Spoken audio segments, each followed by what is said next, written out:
be strong to deliver me safe, and the joy of the Lord is my strength. The joy of the Lord, joy of the Lord, joy of the Lord, joy of the Lord is my strength. Welcome back to Hope for the Caregiver. This is Peter Rosenberger. That is Gracie and Russ Taff. And a big shout out to Russ and his wife, Tori. They had their 44th anniversary yesterday, and that is quite an achievement. They've got an amazing story, and it's in their book, I Still Believe, and I would highly recommend that book.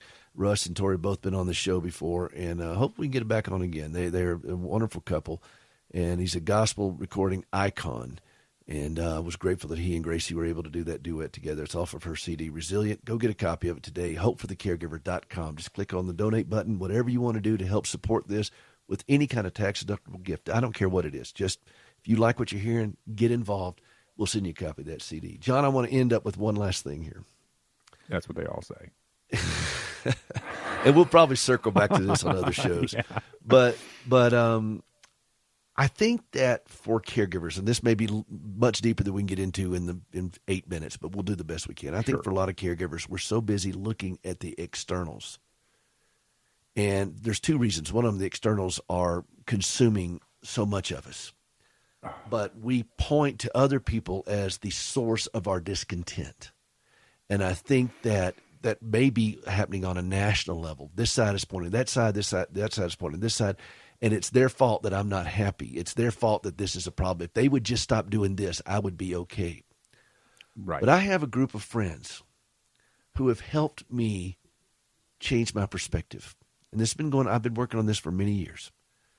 And these are core friends. And with their help, I've been able to look, instead of my circumstances, I've been able to look in the mirror. I've never wanted to look in the mirror because every time I look in the mirror, I see flaws and I see faults and I see everything that is wrong with me. And I feel shame, regret, embarrassment, all those kinds of things when I do that by myself. But when I have core people who care about me, stand beside me as I look at myself, they're able to help me point out, hey, that looks good. That's pretty cool right there. That's special. That's valuable. That's important. This is worthy. There's the word. This is why I do the show, because I want to stand next to as many caregivers as I possibly can and help them face that mirror without falling apart in despair and shame and regret and heartache, and instead see worthiness and see something of value and see something of beauty and joy. People have done this for me. John does this for me. And I would be remiss and I'd be a lousy person if I didn't offer this same thing to other people.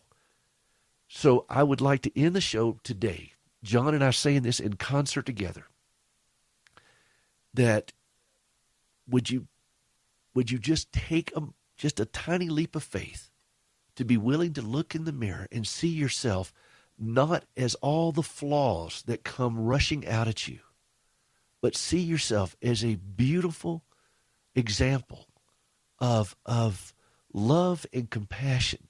I don't care how many mistakes you're making. You will never make as many as I have. But you're still doing it. And that's worthy and that's valuable. This is how God sees you, as worthy and valuable. And he knows all your faults. I had a guy call into the show about a week or two ago and on the broadcast show, and he said, his wife told him that she'd had some illnesses, lupus and some other things, but he was in love with her. And she said, you know all this about me and you still want to marry me? And he laughed. He said, well, yeah. And I thought, gosh, that's the gospel right there. God knows all these things about you and he still wants you. Still sent his son to die for you on the cross. That's the whole point of it.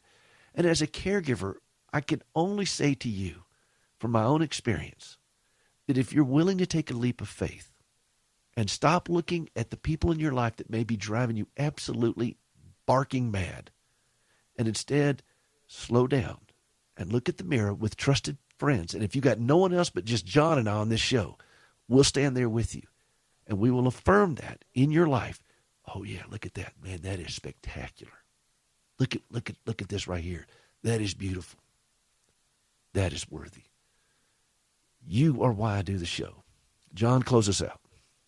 Well, one thing that I wanted to, that really spoke to me on that is that it is really, really difficult to see the wonderful, just awesome things. And I mean that in the in the biblical way of awesome things about who we are as people. And this is not a way to be arrogant or terrible about things or just self-centered or anything. No, it's just honest. This is yeah, it's honest, and it's a little bit, and it's a correction from what happens when we're a caregiver, is that it is very, very easy to see our flaws because they're oftentimes just rather large and prominent in their effect.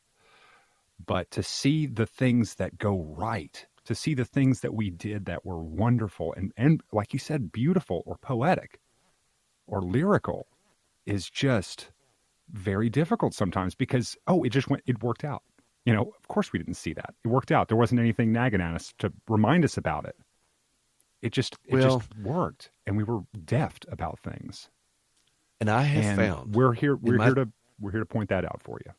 In my 35th year now, I have found that it is almost impossible to do that alone. It is just almost impossible, if not impossible. I can't say it's impossible, but I have not found it possible to do that alone. I have had to have the support of people around me who stood by me as I timidly and frighteningly held up a mirror and was willing to see something besides the flaws. Hey, Peter, that's a beautiful thing you're doing. Think about that next time you're looking in the mirror. I think about that. And I've learned to be not quite so frightened about it and not so despair. I think despair is even a better word than frightened. There you go. Because we do see our flaws so much that it causes us despair. And I can't tell you how many tearful conversations I've had with caregivers who are just beating themselves without mercy. I mean, with no mercy over their mistakes or over this or that or whatever. And I quite truthfully can't count how many I've had with other people when I did the same thing. But let me tell you, when you have that conversation with someone who sees you for who you are and is willing to stand next to you and not allow this thing to go down into the go off the cliffs of insanity, if you will. There you go. The pits of despair, to do a double Princess Bride metaphor. That is the first step towards being a healthier caregiver. That is your first step, is accepting the fact that you are doing something extraordinary. You're caring for another human being. However poorly you may think you're doing it, you're still doing it. And if the only people that you know that'll stand with you on that is John and me, then this is the show for you. This is the place for you. We'll do it because others have done it for us. And it is a privilege to do it for others.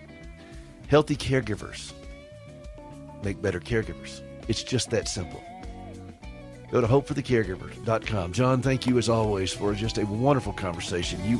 Thank you. You're the guy that helps me look in the mirror. Back at you, bud. See you next week. All right, we'll see you next week. Hopeforthecaregiver.com. Thanks so much.